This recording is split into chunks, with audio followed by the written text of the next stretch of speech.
بنگلہ دیش میں حزب التحریر کے ایک لیڈر کو ہوم سیکرٹری بنا دیا گیا۔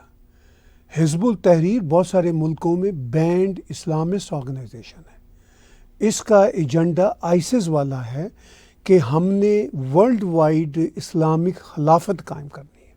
تو وہ بنگلہ دیش جس کو بھارت نے آزادی دلائی اور بھارت کی کوششوں سے بننے والا یہ دیش اب ان لوگوں کے ہاتھ میں ہے جو نہ صرف بھارت کے خلاف ہے بلکہ بنگلہ دیشی لوگوں کے بھی خلاف ہے۔ اس طرح کہ جو بھی ان کے اسلامک ایجنڈے کے مطابق نہیں ہے وہ ان کو نہ صرف جیل میں ڈالیں گے، ہندوؤں کی پرسیکیوشن دیکھ رہے ہیں، کرسچنز پہ بھی اٹیکس بنگلہ دیش میں ہوئے ہیں۔ اب اسلامسٹوں کے ہاتھ بنگلہ دیش آ چکا ہے اور یہ بھارت کے لیے ایک نیا سردرد بن چکا ہے۔ آج کے ولاگ میں میں اس بات کا تجزیہ کروں گا کہ بھارت کا ایک نیا سردرد بنگلہ دیش جو اس کا اپنا ہی بغل بچہ تھا، جو بھارت نے ہی آزاد کروایا، اب وہ بھارت کو ہی آنکھیں دکھا رہا ہے اور بھارت کے لیے ہی سیکیورٹی رسک ہے۔ بھارت کو کیسے اس نئے سردرد کو ڈیل کرنا چاہیے، میں بھی اپنی رائے دوں گا۔ آپ میری رائے سننے سے پہلے میرے ٹیگ ٹی وی کے یوٹیوب چینل کو اور میرے پرسنل چینل کو سبسکرائب کیجئے۔ اس کے ساتھ ساتھ اگر آپ ہماری انڈیپینڈنٹ جرنلزم کو کنٹریبیوٹ کر سکتے ہوں تو انہی دو چینلز پہ ڈونیٹ کے بٹن کو کلک کر کے کنٹریبیوٹ بھی کر سکتے ہیں۔ تو بات میں کر رہا ہوں بھارت کے لیے بننے والے نئے سردرد یعنی نئے بنگلہ دیش کی۔ بنگلہ دیش میں اسٹوڈنٹس کا ایک سو کالڈ انقلاب آیا۔ میں مانتا ہوں کہ شیخ حسینہ کے زمانے میں بھی ہیومن رائٹس کے ایبیوزز تھے اور ان کے زمانے بھی ڈیموکریسی کے کچھ ایشوز جو تھے کافی کنسرننگ تھے، اسی لیے ان کے لاسٹ الیکشن میں اپوزیشن کی کچھ پارٹیوں نے حصہ بھی نہیں لیا تھا۔ خیر، اپوزیشن کی وہ پارٹیاں بھی دودھ کی دھلی ہوئی نہیں ہیں۔ جب وہ اقتدار میں ہوتی تھیں تو ان کے جو ہیومن رائٹس کے ایبیوزز ہوتے تھے وہ عوامی لیگ سے زیادہ ہی ہوتے تھے۔ بنگلہ دیش جب سے بنا ہے تب سے بنگلہ دیش میں پولیٹیکل ٹرموائل رہے ہیں، لیکن یہ جو آپ انٹرسٹنگ ایک میپ ابھی سکرین پہ دیکھ رہے ہیں، یہ بنگلہ دیش کے ایک جو نئے ایڈوائزر جو حزب التحریر کے لیڈر ہیں انہوں نے کہیں سوشل میڈیا پہ لگایا تھا جس میں وہ بھارت کی کئی اسٹیٹس کو بنگلہ دیش کا حصہ بنا رہے ہیں۔ یعنی بنگلہ دیش کا وہ معاملہ جس کی آزادی بھارت نے دلائی اب وہ بھارت سے کچھ اسٹیٹس چھین کے اپنے نقشے میں لگا رہے ہیں۔ بعد میں سنا ہے انہوں نے اس میپ کو، اس نقشے کو ہٹا دیا تھا، مگر یہ میپ، یہ نقشہ انہوں نے جسے کہتے ہیں کسی انٹینشن کی وجہ سے ہی لگایا تھا، اور وہ انٹینشن یہ ہے کہ یہ سردرد وہ ہر وقت اب سامنے لاتے رہیں گے۔ اب بھارت کے لیے یہ مسئلہ آتا رہے گا۔ یہ جو اسلامسٹ سکرینوں پہ آپ دیکھ رہے ہیں یہ ان کے بنائے ہوئے نقشے ہیں نئے، کہ بنگلہ دیش کو وہ اس طرح کا اب دیش بنانا چاہتے ہیں جو سردرد ہوگا نہ صرف بھارت کے لیے بلکہ اس علاقے میں ٹھیک ٹھاک سردرد ہوگا۔ انفارچونیٹلی جس طرح کا اسلامسٹ دیش اب بنگلہ دیش کے یہ جو نئے لوگ ہیں محمد یونس کی سربراہی میں بنانا چاہتے ہیں، تو یہ بنگلہ دیش صرف بھارت کے لیے نہیں، الٹیمیٹلی شری لنکا کے لیے بھی، بھوٹان کے لیے بھی، نیپال کے لیے بھی مسئلہ ہوگا۔ لیکن اب ویسٹرن ورلڈ جو ہے اور خاص طور پر امریکہ کی جو سرکار ہے اس کی شے پہ ہی تو یہ سب کچھ وہاں پہ ہوا۔ یہ الگ بات ہے کہ ان کی شے پہ سب کچھ ہونے کے باوجود بنگلہ دیش کی اکانومی تو نیچے جا رہی ہے۔ شیخ حسینہ کو ایک کریڈٹ تو میں دیتا ہوں کہ انہوں نے گزشتہ 10-15 سال میں جو ان کی 15 سال کی سرکاریں رہی ہیں ٹھیک ٹھاک اکنامک ریفارمز بھی کی، اکنامکس بھی بڑی بہتر کی تھی دیش کی، جی ڈی پی بھی بہت بہتر ہو گئی تھی۔ اب جب سے یہ 6-8 مہینوں سے یہ پہلے تو پروٹیسٹ ہوئے، اگست میں وہ وہاں سے ان کو جانا پڑا، وہ بھارت پہنچی، اب بھارت سے ان کو واپس بنگلہ دیش بلانے کے لیے بنگلہ دیش کی اس سو کالڈ سرکار نے، جس کا پتہ ہی نہیں چلتا سرکار کی نوعیت کیا ہے، کوئی ایکٹنگ پرائم منسٹر ہیں، وہ اپنے آپ کو چیف ایگزیکٹو کہتے ہیں، ان کے جو سو کال منسٹر ہیں وہ ایڈوائزر کہتے ہیں. یہ سب کے سب مل کے ایک عجیب قسم کی کھچڑی پکا رہے ہیں، اور اس کھچڑی میں تڑکا لگا رہے ہیں پولیٹیکل اسلام کا. اسلام سے مجھے کوئی مسئلہ نہیں ہے، اور خاص طور پر اس اسلام سے جو عربوں کا اسلام ہے. لیکن عربوں کا اسلام پاکستان میں آ کے، بنگلہ دیش میں آ کے، اور بھارتی مسلمانوں کے اندر جا کے بھی کچھ کا کچھ ہو گیا. سمجھ ہی نہیں آتی وہ کون سا اسلام ہے. ان بیچارے عربوں کو بھی سمجھ نہیں آتی کہ بھئی یہ ہمارے اسلام کا حشر یہ بنگلہ دیشیوں نے، پاکستانیوں نے اور بھارتی مسلمانوں نے کیا کر دیا. اسی لیے جو عرب مسلمان ہیں، جو کسٹوڈین آف مکہ اور مدینہ ہیں، جو کسٹوڈین آف سیکرڈ دھرتی ہیں جہاں سے پرافٹ محمد آئے، وہ کسٹوڈین سوچتے ہیں کہ بھئی یہ کس طرح کا اسلام وہاں پہ آ گیا. اسی لیے بنگلہ دیشی ہو، پاکستانی ہو، لاکھوں کی تعداد میں وہاں کام کرتے ہیں. وہ پھر عرب ان کو کسی کھاتے میں نہیں رکھتے، وہ میں معافی چاہتا ہوں جوتے کی نوک پہ بھی نہیں رکھتے. یہ میں نے پرسنل دیکھا، اور ہر سال میں کئی بار سم ٹائم جاتا ہوں دبئی اور گلف کی ریاستوں میں دیکھتا ہوں کہ ان کو وہ کس لیول پہ وہاں پہ رکھتے ہیں، اور ان کے اسلام کو وہ اسلام ہی نہیں سمجھتے. لیکن یہ اسلام کے سب سے بڑے ٹھیکیدار بنے ہوئے ہیں. ان کا یہ خیال ہے کہ اسلامک کیلیفیٹ یہ لائیں گے. اب جو اسلامک خلافت لا رہے تھے سیریا، عراق میں، وہ تو اس وقت ویسٹ کی جولی میں بیٹھے ہوئے ہیں اور ویسٹ سے انسٹرکشنز لے رہے ہیں. بائی دا وے یہ بنگلہ دیشی اسلامسٹ بھی ویسٹ سے انسٹرکشنز لے رہے ہیں. مگر کب تک؟ پریزیڈنٹ ڈونلڈ ٹرمپ نے اپنی الیکشن کیمپین سے پہلے کہہ دیا تھا کہ میں بہت مایوس ہوں بنگلہ دیش میں ہندوؤں کی جو پرسیکیوشن ہو رہی ہے. جب پریزیڈنٹ ڈونلڈ ٹرمپ اپنے آفس کو سنبھالیں گے 20 جنوری 2025 کو، تو مجھے امید ہے کہ وہ تھوڑا سا ان اسلامسٹوں کو ٹف ٹائم دیں گے جو بنگلہ دیش کو ڈی ریل کر چکے ہیں اور فردر ڈی ریل کرنا چاہتے ہیں.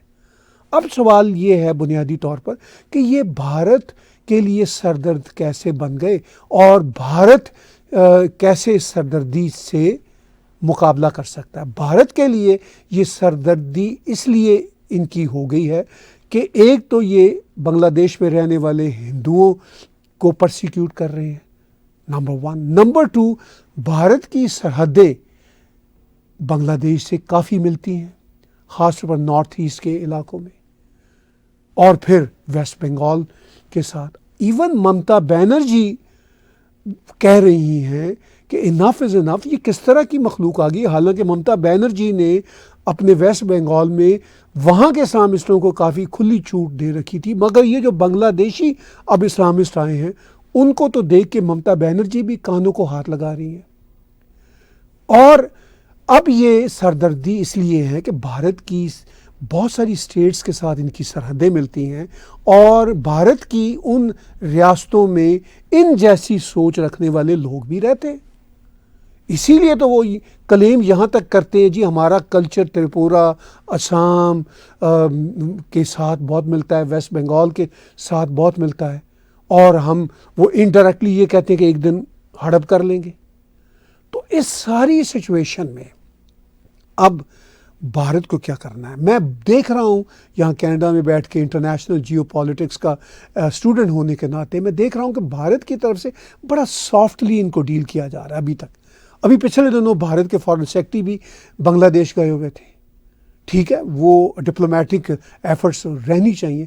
ابھی بھارت کی طرف سے کوئی سخت بیان بازی نہیں ہو رہی. میری پرسنل رائے میں سخت بیان بازی کی ضرورت ہے. ان کو ٹف ٹائم دینے کی ضرورت ہے. یہ جو بنگلہ دیشی نئے اسلامسٹ سامنے آ رہے ہیں ان کو ٹف ٹائم دینے کی ضرورت ہے. جیسے پریزیڈنٹ الیکٹ ڈونلڈ ٹرمپ کی ٹف زبان ہوتی ہے، جب وہ پریزیڈنٹ ہو جائیں گے، اپنا آفس سنبھالیں گے، تو بھی ان کی ٹف زبان ہوگی. اس طرح کی ٹف زبان بھارت کو ایک بڑی پاور ہونے کے ناطے دینا ہوگی. کہنا ہوگا کہ شٹ اپ کال ان کو دینا ہوگی. کہنا ہوگا کہ انف از انف. یہ جو تم ہمارے لیے سیکیورٹی تھریٹ بن رہے ہو یہ قابل قبول نہیں ہے. ابھی بھارت کے فارن آفس نے ان کے وہ جو نقشے والا معاملہ تھا جس میں انہوں نے بھارت کی کچھ سٹیٹس کو اپنا حصہ بنا دیا تھا، اس پہ بھارت کے فارن آفس نے ان کو کہا تو ہے، لیکن میری پرسنل رائے میں، ہمبل اوپینین میں، وہ بھی ذرا پولائٹ لینگویج ہے. ان کو ذرا سخت لینگویج کی ضرورت ہے کہ you can not miss with us یعنی ود انڈیا. ان کو یہ بتانے کی ضرورت ہے کہ تم اس طرح ہمارے ساتھ میس نہیں کر سکتے ہمارے بغل بچے، تمہیں ہم نے آزادی دی تھی. اب یہ بغل بچے یہ کہہ رہے ہیں کہ نہیں، انڈیا کا تو کوئی رول ہی نہیں تھا ان کو آزادی دینے میں، وہ تو ہم خود ہی اتنے جیالے تھے. اچھا جیالے کیسے تھے؟ وہ کہتے ہیں مکتی بانی کے ساتھ مل کے کی. اچھا مکتی بانی کو یہ مانتے نہیں ہیں. یہ جو اسلامسٹ آئے ہیں یہ مکتی بانی کو تو مانتے نہیں ہیں، یہ تو ان کے خلاف تھے. تو آج مکتی بانی کو یہ کیسے اپنا ہیرو قرار دے رہے ہیں؟ یہ ایک نئی عجیب و غریب قسم کی تاریخ لکھ رہے ہیں. اچھا ایک طرف سے یہ مکتی بانی شیخ مجیب الرحمان کو نہیں مانتے، دوسری طرف سے وہ کہہ رہے ہیں کہ نہیں، انہوں نے ہمیں آزادی دلائی تھی. مکتی بانی والوں نے ضرور سٹرگل کی تھی، بڑی ان کی بہادری تھی، ان کی بہادری کو میں نے ہمیشہ اپریشیٹ کیا، سلام پیش کرتا ہوں. لیکن اگر انڈین آرمی نہ مدد کرتی تو وہ بیچاروں کا سلاٹر ہو جانا تھا. پہلے بھی کوئی 1 ملین سے زیادہ بنگالی مارے گئے تھے پاکستانی بروٹل آرمی کے ہاتھوں. تو آج اسی پاکستان کو یہ اب اپنا بردر قرار دے رہے ہیں. یعنی ان میں اتنی شرم نہیں ہے کہ اپنے ہی قاتلوں کو یہ کہہ رہے ہیں کہ یہ ہمارے بڑے پیارے بھائی ہیں.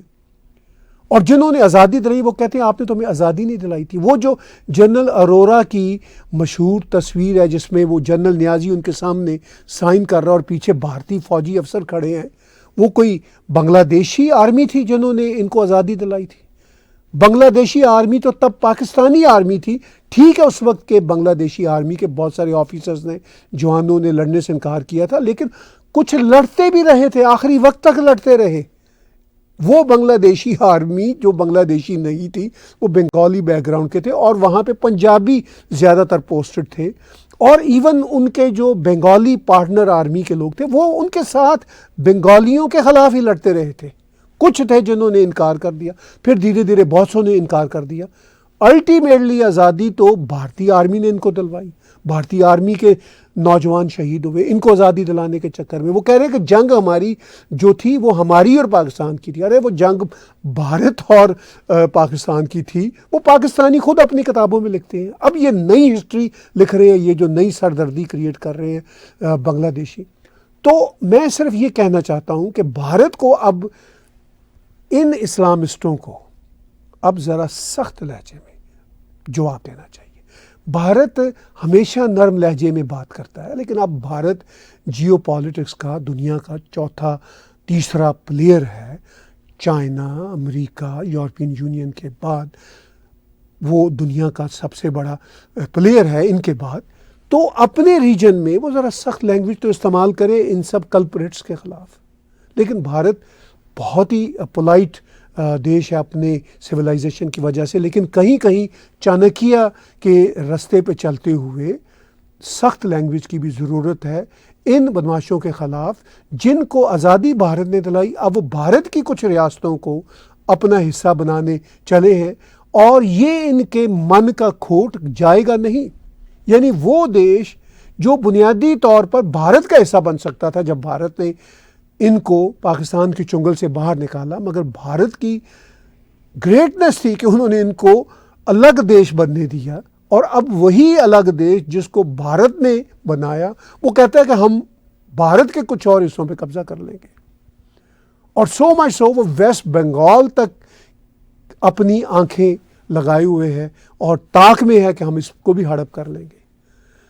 تو یہ ہے رویہ اس وقت کے اسلامسٹوں کا، جس کی وجہ سے یہ نہ صرف بھارت کے لیے سردرد بنے ہوئے ہیں بلکہ اس ریجن کے لیے ایک نیا سردرد ہے. اور میں یہ دنیا کو کہہ دینا چاہتا ہوں، یہ ویسٹرن ورلڈ کے لیے ایک اچھا خاصا سردرد ہوں گے. ان میں سے آنے والے دنوں میں اچھے خاصے extremist and to be terrorist پیدا ہونے کے روشن امکانات ہیں، اور ہم سب کو ان سب انسان دشمن لوگوں کا مقابلہ کرنا چاہیے.